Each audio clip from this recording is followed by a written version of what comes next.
Chapitre 4. Sur la piste.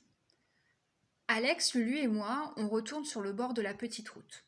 Dans l'herbe, les traces de sang ont séché. Lulu les observe en se grattant la tête d'un air connaisseur. Il se penche et tâte l'herbe comme si elle allait lui révéler un grand secret. Je glisse à Alex. Ce Lulu, quel frimeur quand même. Mais Lulu s'exclame. Regardez. On regarde, mais on ne voit rien. Mais si, continue Lulu. L'herbe est écrasée sur plusieurs mètres, comme une piste. On appelle ça une coulée. Les animaux passent par là. Si on la suit, cette coulée, on tombera sur le terrier du blaireau. En observant plus attentivement, on voit le chemin. Il se dirige vers la forêt. Lulu passe le premier et on le suit. Il zigzague entre les arbres sans hésitation. La nuit commence à tomber, mais Lulu continue de marcher sans bruit. Je ne peux m'empêcher de lui demander « Lulu, tu es sûre qu'on ne va pas se perdre ?» Lulu me fait un clin d'œil. « Fais-moi confiance. » Il a l'air de tout connaître. Alex chuchote. « Forcément, lui, il vit sûrement près de cette forêt depuis qu'il est tout petit. Si tu le lâches dans le métro parisien, il va se perdre, et pas nous. »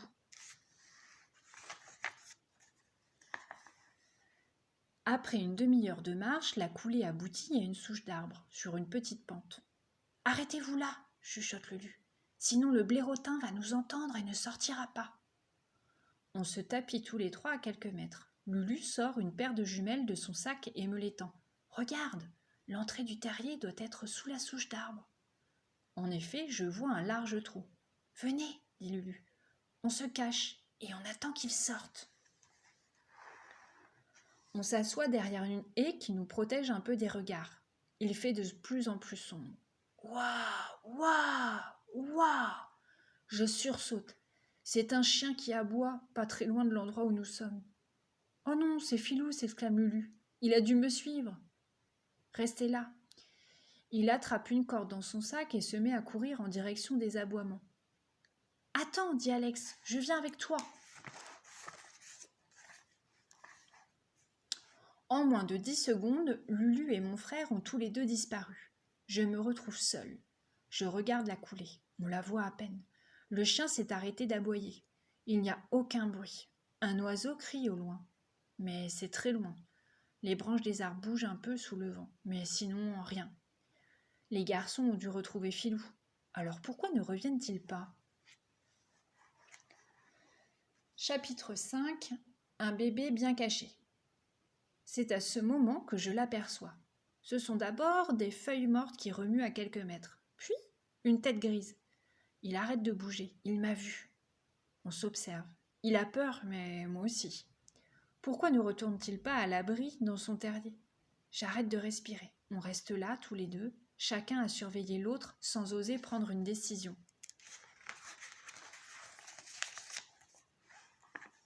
Soudain, des bruits arrivent jusqu'à nous. Des voix se rapprochent, et puis à nouveau, les aboiements du chien. Le chien ? Il va forcément sentir le bébé, peut-être même lui sauter dessus. Je ne sais pas quoi faire. Je ne veux pas m'approcher du bébé. Je repense à sa mère qui m'a fait si peur tout à l'heure. Et puis, j'ai toujours entendu dire que dans la nature, il ne fallait pas toucher les bébés animaux. C'est alors que le bébé blaireau se met à pousser des cris suraigus. Je ne réfléchis plus. Je me lève, je m'approche et je le saisis. Il est tout froid, il tremble.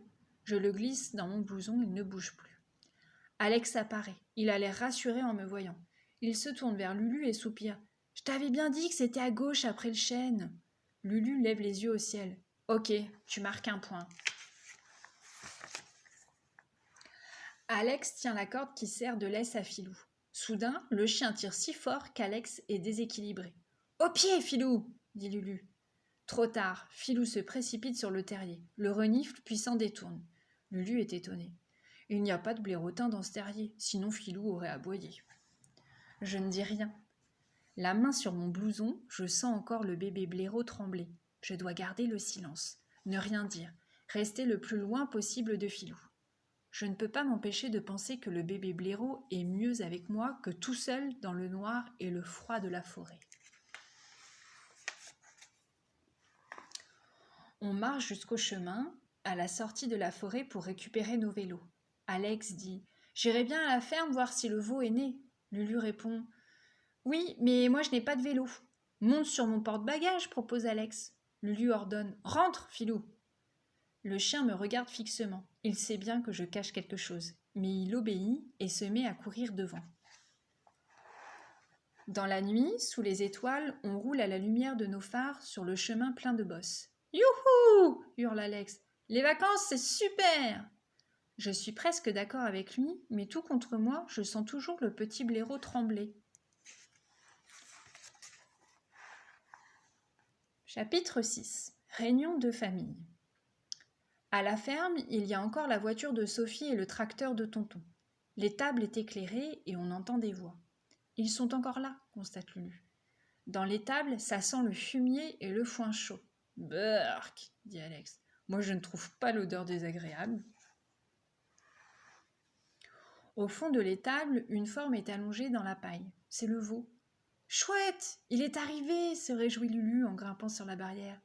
Salut les gamins, dit Denis, le grand-père de Lulu. Je m'approche avec Alex.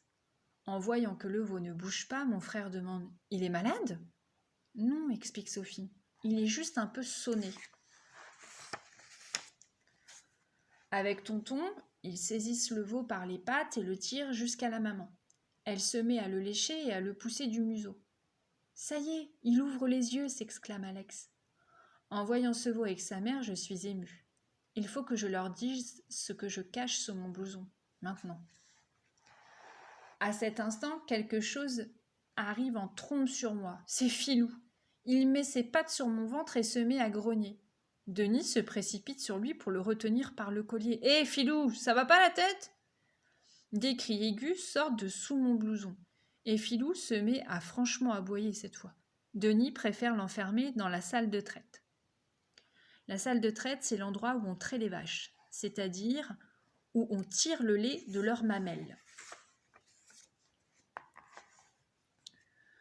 Tonton s'approche de moi en demandant « Mais c'est quoi la bosse sous ton blouson ?» Alors, les larmes aux yeux, je raconte. « Le bébé blaireau, je l'ai trouvé. Il criait, il tremblait. Alors je l'ai mis contre moi pour qu'il se réchauffe. » Sophie s'approche. « Montre-le-moi, Manon. » Tout doucement, je le sors de mon blouson. Il s'est arrêté de crier, mais il s'est remis à trembler.